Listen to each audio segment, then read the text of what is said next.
living room. This will come up a little later. I'm not wearing any makeup. I'm feeling quite vulnerable, but actually I know my skin looks great. Looks better than it has in weeks. And two things. So first, it's definitely something to do with these supplements I have, but also like I'm very into and adamant about my skincare. Hold on, I need my drink. I swear I'm not trying to show off my bum, but I had to test something. So one of the supplements that I took today, which I'm like, is this a placebo effect? Anyway, is it a placebo effect? Because I'm already starting to feel these symptoms of like my appetite being a little like I was craving. I'm PMSing right now, and now I'm like kind of normal. And it's Burberry. And I'm still on a trial for that. It's kind of come up. I've seen like really prominent weight loss and like supplement YouTubers talk about it, including one doctor. I'm forgetting her name right now, and I apologize about that, but it's the first time I saw her today, and I noticed my mom had some, so I took some. And then second, Dr. Berg had a video. I didn't watch it, but I looked up a few studies on it. And it's interesting because like when you're looking at studies for skincare, which I suggest everyone start to do, at first you're not gonna know what anything is going on. That's completely normal. I'm not a trained scientist. But I do know how to, like, when you're writing papers in high school, even they teach you about MLA formatting, how to write sources. And in the beginning, it breaks down like the results, the methodology, and everything. So some things will seem like, okay, this is their cellular action, but it's not always that they're going to have that result in humans based off of how we synthesize them in our bodies and different things. Like if you put it right on a cell, it might immediately do something. But if it has to go through your skin, it'll be different. If it has to be digested, it'll be different. Like the whole field. I actually did an event with the engineering field, and I didn't realize that pharmaceutical engineering is completely different than like biological engineering. I mean, if you're familiar with this field at all, you'll be like, duh. But a lot of the field has to do with already known effective treatments being repurposed, or not repurposed, but being modified to actually help better through its delivery to cells. So I find that really interesting. And I think that the first thing I'm going to talk about, it just so happens to be NAC. Let me read it out. Like N-acetyl-L-cysteine, which is just a normal amino acid that you need. But this is one that was coming up to be potentially banned for over-the-counter like supplementation. And people fought hard to get it out because this is related to another very prominent antioxidant, which is glutathione. Now, glutathione is also able to be synthesized through MSM, which is a popular supplement. Like a lot of this stuff, like I get all this trivia from it. A lot of this stuff was tested through veterinary studies too. Like, and when you think about it, like, I don't know why that made me trust it more. A lot of people be like, what, a study on horses? But I'm like, yeah, because the margin for performance in racehorses is so small. And so recovery is important because you still have to train. So what they found was like this supplementation of MSM helped with their hair, which is a lot of people put in their shampoo. It has like anesthetic like properties, like pain relief as well, even topically. And yeah, so a lot of people report it can make you really gassy because all these sulfur um, things in it. Anyway, NAC is also a precursor of glutathione, and glutathione is a really powerful antioxidant. Some people have glutathione IVs to help brighten their skin in Asian countries specifically.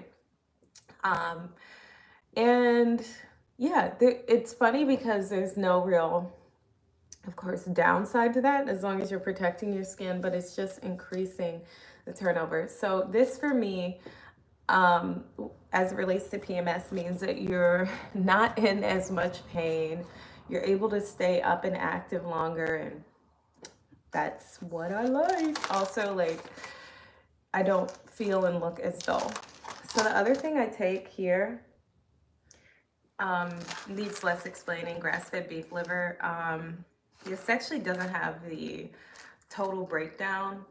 I got this from the vitamin shop, and I only got this one because it was on sale, and the Vital Proteins has been out for quite some time. All liver, even cod liver oil is going to give you kind of the same effect, but I stick to the beef liver because it's the actual desiccated, dehydrated, like, in there. It's not the oil from like the cod liver, the fish. The problem with a lot of those oils is like their oxidation and things like that, which causes them to not be positive. And like a lot of things are in the supplement industry, you want to watch out for like toxicity. So do your research on which one you're getting. I mean, it says grass-fed beef liver, grass finished, undefatted, desiccated, and pasture raised, and that is freeze-dried raw. But I haven't been to the factory. I don't know this.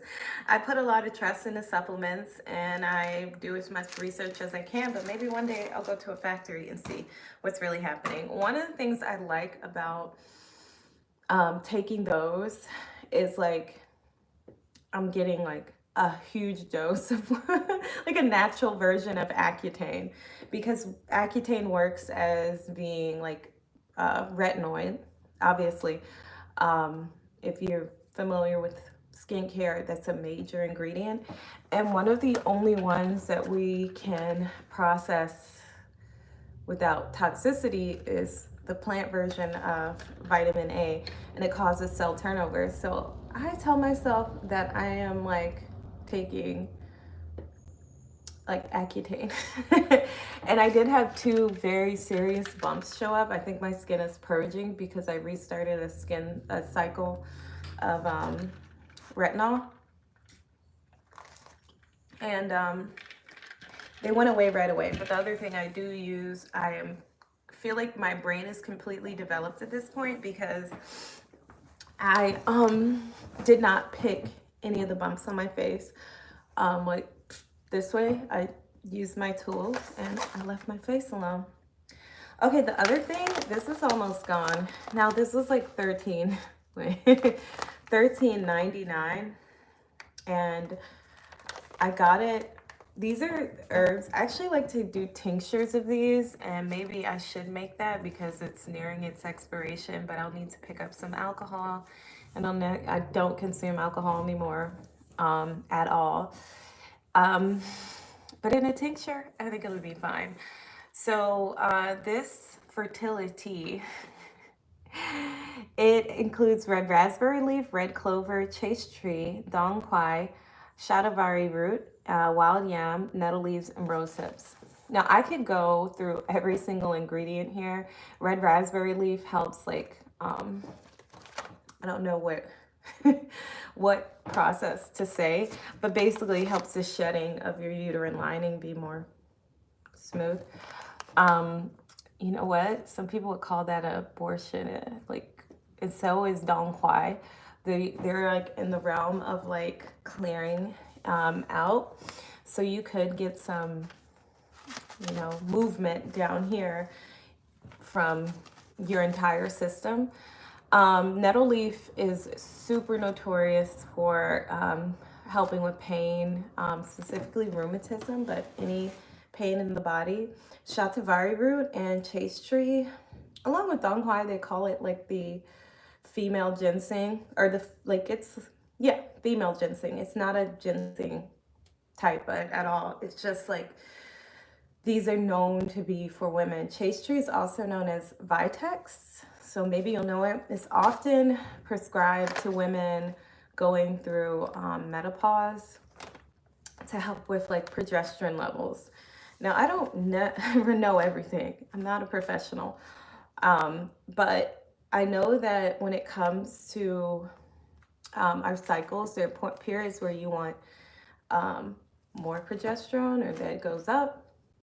And some people get really angry around that time too. So it's like great for PMS.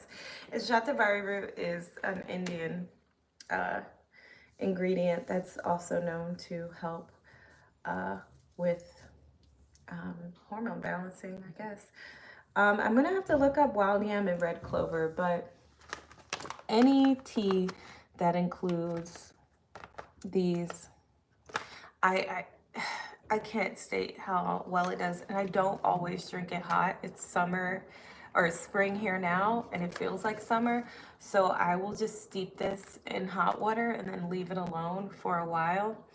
Anyway, there are many options for this, and if you want to know something about any of these or what you can take, you can always reach out to me. I know a lot of alternatives that are much cheaper. I actually found a mountain blend, $1.99 from Lidl. And the good thing about that is that they do all the rainforest, like the certified, and a lot of things there are organic. And I got two versions of it, and it included, I think one had raspberry leaf, lemon balm, which was great for calming. It had nettle, and maybe I'll show those another day if anyone's interested. Just reach out. I will tell you one-on-one what, obviously not a professional capacity, but what I've used, what I like, and what also contains these ingredients. Lastly, I got this. If you're vegan, this will be a help to you. Just for my skin, and honestly, it's freaking gross. They're gummies. And when I opened it, my sister was like, oh, they smell like chemicals. Like, ah. They smell like the olive leaf extract that they contain. Olive leaf, actually, I've heard of people using it to treat urinary issues, yeast issues in their body. And the reason that is included in here is because they use it as a natural squalene or squalene, which is one of my favorite skincare ingredients. So I figured, let me just take it in. When I got these, and this is why it's important to like TCM, traditional Chinese medicine, and Ayurvedic health, they always include and incorporate like bitterants in your food to help manage your like appetite. And I see why. I was hungry as all get out, and I was out with my sister. This also has marine collagen in it and vitamin C as ascorbic acid and DHA. It doesn't taste too good. These are very expensive online. I got them on sale, and I'm still doing my test drive. They're pretty full, but I was so hungry while I was out. I took two of these, and I was hungry to a point like I was gonna grab something and eat it like while I was out. These helped me over. I ended up having a couple like mandarins on the way. And I waited until dinner.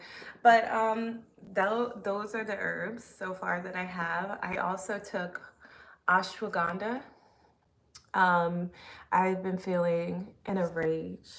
A lot of you might be here because I follow other not so wholesome pages, but I have certainly a lot of rage. And I might be able to come on here. Like, of course, I'm not going to come on here and act absolutely insane, but we live in a kind of insane world. I don't find my reactions to things abhorrent or like out of line at all. But I do like to feel like I have some type of control over my behaviors. And when you're getting into PMS, especially like uncontrolled like hormones, you can really like, my sisters texted me and I didn't like how they were like, I can't even hear them, but I'm like taking in, oh, don't do that either. It's like pollen, taking in their tone in a different way. And I have to be responsible for that. So, yeah, supplementation is important. Checking in on yourself. Like, a lot of people feel like they're mentally ill, and they're not. They're expressing rational feelings of like anger, pain, or turmoil to a very, topsy-turvy world. Anyway, I'm not trying to intellectualize my bad behaviors or my extreme moods, but this stuff does help. And also, it's helping me in that when I have a methodology and a plan around what I am going to eat, I can be more successful with working out, taking my ass to bed at night, and getting up off of my ass and working out. So, yeah. If you have any questions about supplements, also, if you want me to point you in the direction of any of the studies that I've looked at, and I've made videos on here. Don't trust me about this. Don't even trust the one study. Keep looking. Take things like as they're recommended to be taken, and then do your own research. You're hopefully intelligent enough. And honestly, it's really daunting at first. I remember when I first started looking at skincare, and I would read, and I'm like, how do I know? How do I know? Like, what's a quality ingredient? How will I know what's proper? And like, you start at the baseline of being like having no knowledge about something. It's not like I was going to go to school for that. It's not like I wanted to learn what I wanted to learn. And I was so insecure about how will I know I have enough, or how will I know? Anyway, I've gotten to a point where I know something. Finally, it's starting to work. It feels like a kind of a eureka. But anyway, it takes a while to build a routine and knowledge. So be patient with yourself, but also like, don't just blindly take any advice. And like, yeah, certain things might work well in the morning. Certain things, maybe you can take them whenever you want, because like me, you probably don't leave the house till the sun is leaving the sky. But yeah, I was about to post about like people talking about black don't crack. So one of the main things that I was thinking, like, of course, because we have a natural amount of sun protection. So anyone with more melanin might experience like more benefits of like the anti-aging effects of having some protection from the sun, right? But then I was watching a white creator. It looks like there's some type of filter on here. I did just be aware I didn't put it on. Or maybe my skin's looking better. But this white creator was talking about how he went from being at like a majority white school to like 98% black school, and how he had no idea about lotion. And I was like, what? Yeah, lotion. Like, you're getting Vaseline smeared on your face as a kid. You're getting covered in lotion. I remember being little, and I'm from a mixed family. And my grandma, I finally got my hair straight, and my hair was very long and flowy. And I was like, oh, pin straight, as my dad used to call it, Hawaiian silk. I think that's a name brand of something, but anyway, I think it's a Jerry curl cream, actually. Anyway, my grandma was like, oh, You look like a little Chinese, like, blah, blah, blah, because we're also Asian, so don't come for me. Don't come for me. I'm one of them completely mixed up people. And then she turned me around and said, except for them black ass elbows, because I don't like to put lotion on. What is my point? My point was that another factor in that is that, like, people like black don't crack.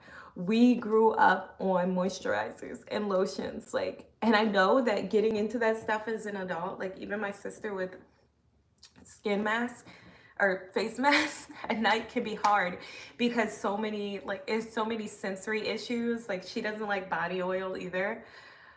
So much undiagnosed autism. Anyway, she doesn't like body oil because she doesn't want to like get it on anything, but lotion can be, excuse me,